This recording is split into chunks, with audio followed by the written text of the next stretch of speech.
In this video, I'll be showing you how to create this classic black smoky eye with a kind of pop of colour around the outside.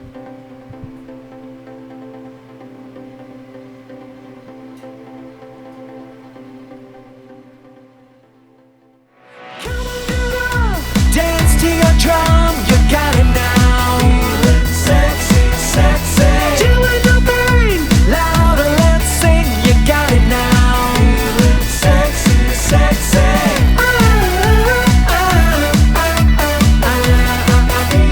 Sexy, sexy.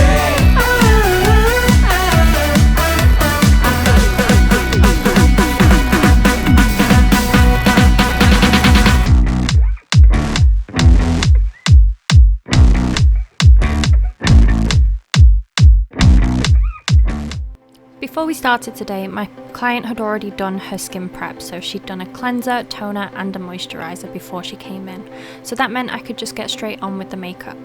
I used a spoolie with the Black Heart Beauty brow soap and some water to stick the brows up a little bit. Now you can use brow gel if you like to, and you don't even need to stick the brow hairs up if you don't want to either. So I just did this on both sides, and I just kind of followed the direction of her brow hairs up and out. Now I'm taking some brow powder. I use the Morphe brow palette, but you can also use brow pencils, pomade, gels or eyeshadows at a push.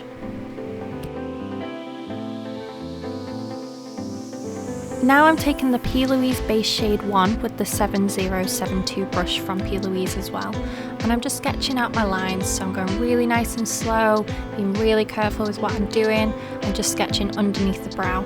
I did go for more of a structured brow, which is why the lines look really harsh, but this is exactly how I wanted it. You'll also notice that when I'm done with the base that I'm spreading underneath the brow, I'm actually dragging bits of it down. Now, because I'm doing a smoky eye, I'm not dragging it all the way onto the lid, I'm kind of just touching where the crease of her eye socket is. And then I've taken a fluffy brush and I'm just buffing this in and patting it all over just to make sure that the base has set properly.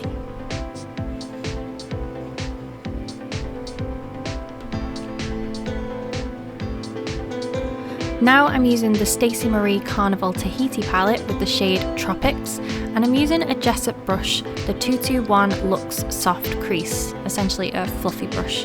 You'll probably hear me call them that in a lot of videos, so I usually determine brushes based on how they look. This one's a fluffy brush. And what I'm doing is I'm constantly dipping into my palette, into that shade, and I'm building up the colour. With a smoky eye, there's a lot of building, there's a lot of buffing, so I've sped this bit up a little bit just so that you can see how long I took on one eye just buffing it out. I really like to take my time and get the edges right so that they're really nice and soft. I don't want any panda eye looks here. So now I've taken the Black Batter Base by P. Louise and a small fluffy kind of flat looking brush, and I'm drawing out a semicircle across the eye. So my client had really nice big eyes, which meant I had a lot of space to work with, luckily for me, but unfortunately this isn't always going to be the case, and sometimes you might come across people with different eye shapes, so you'll just have to adapt this shape accordingly to suit your client's eye shape. I'm patting this all over that semicircle shape and making sure there's a really nice layer of it. And then I've used the Unicorn Cosmetics small fluffy brush just to blend out and really soften the edges of that black, so that when I come to put eyeshadow over the top of it, there isn't a really harsh black line from where that base has been. It is quite sticky, and if I didn't do this step where I blended my edges out, you would just see a line of black in between my green and my black shades, which wouldn't give that smoked out effect.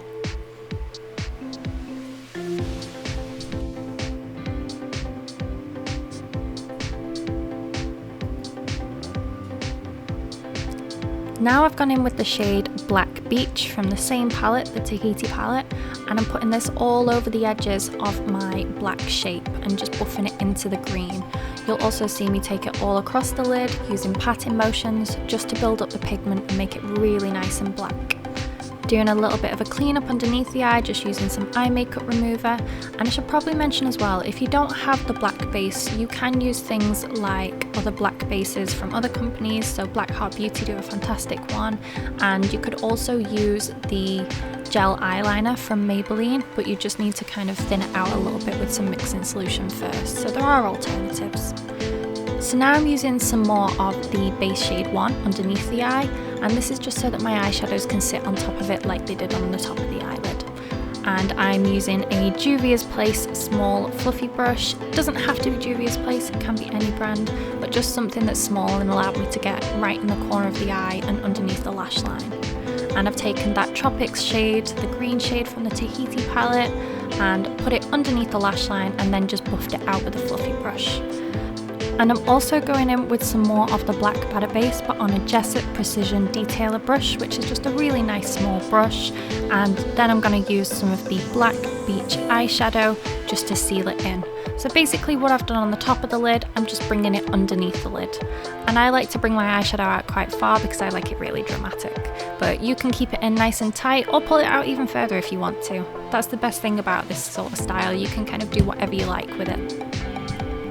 I'm using a Jessup angled liner brush for the waterline and just taking some more of that Black Batter Base in the waterline, but again you can use Maybelline gel eyeliner. And then I've just used a little bit of mascara on a disposable wand just across the lashes. Now I've taken some strip lashes, and these are just from eBay, you can get them really cheap. You don't have to go out and buy really expensive lashes if you don't want to. I just tend to order 5 packs off eBay. I think you get like 10 in the pack depending on how much you're willing to spend. And what I did was I sized them to her eyes to make sure they fit. Then I applied some Duo lash adhesive. I prefer to use the latex free one personally just because it dries a bit quicker. And I've applied it across the strip lash and just popped it right on top of her lash line. I just checked to make sure it's comfortable too. Next we're moving on to the foundation, and I use the Maybelline Superstay in the shade True Ivory, and I like to put my foundation on with a separate brush first, especially a nice flat one, which is actually the base brush that I used right at the beginning, just so I can carve around those brows and make them really nice and strong. Like I said, this is what I wanted for the look. And then I've taken a Zoeva buffing brush, which is like a face buffing brush. Again, it doesn't have to be Zoeva. I think Jessup do a dupe of this as well, which is a lot cheaper. And then I'm spreading this out across the face to get really nice coverage. And in a minute you'll see me pat all over as well, just to make sure that it's all sealed in really nicely.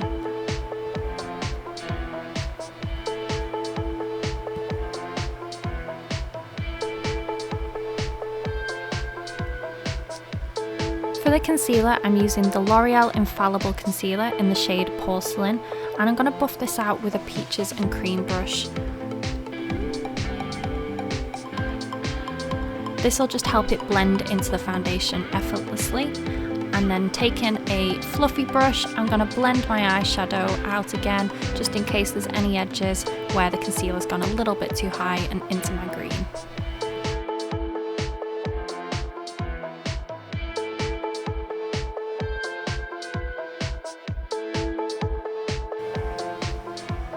The bronzer I'm going in with is the Lottie London bronzer in light on medium and a Zoeva 108 brush, and I'm using these upward stroking motions to give a really nice lifted look to the face, just up the sides of the cheekbones.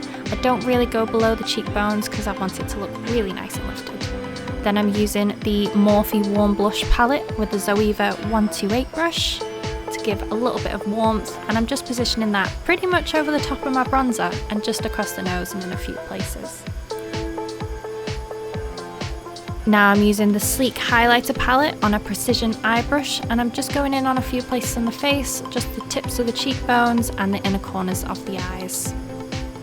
To finish off with the lips, I'm going to use the Peaches and Cream Feline Lip Liner, which is pre-sharpened in between clients to avoid cross-contamination, and that's really important.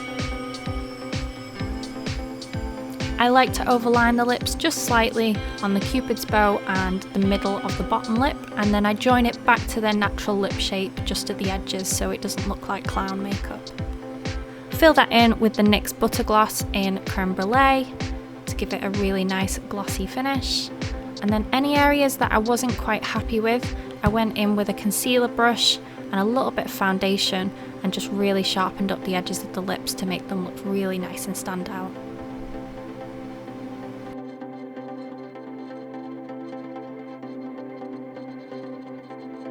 And this is the finished result. It's really bold, it's really dramatic, and I love it for an evening look. Hopefully you guys do too. can't wait to see what we get up to in the next one. So thank you for watching. Bye.